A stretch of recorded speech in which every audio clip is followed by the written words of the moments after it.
Okay, after completing BIOS 4 MB BIOS আমাদের display already চলে আসছে, দেখতে পাচ্ছেন ফ্যান ঘুরতেছে এবং আমাদের অডিও যে পোর্ট আছে অডিও জ্যাক, এই অডিও জ্যাকের মধ্যে ডিসপ্লে আমরা দেখতে পাচ্ছি এবং এর মধ্যে এই বায়োসের যে ব্যাটারিটা সেটা কিন্তু একেবারে লো হয়ে গেছিলো।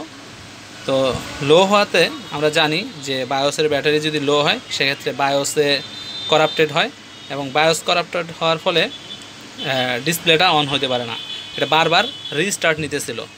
তো রিস্টার্টের প্রবলেমটা আমরা অলরেডি সলভ করছি, বায়োস করে দিছি নতুন করে এবং অ্যামিরিজন করে দিচ্ছি, এটার যে বায়োসটা ক্লিন আপডেট বায়োসটা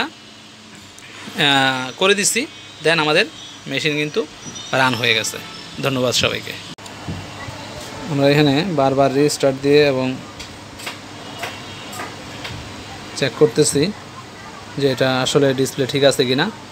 তো আমাদের ডিসপ্লে কিন্তু বারবারই আসতেছে, এখানে জাস্ট লাইটটা দেখেন।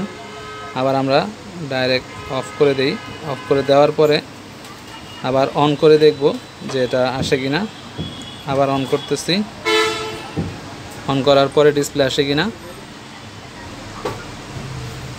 অলরেডি ডিসপ্লে চলে আসছে, তার মানে এটা ডিসপ্লে স্টেবল আছে, মাদারবোর্ডটি কমপ্লিট হয়েছে আর কি। ধন্যবাদ।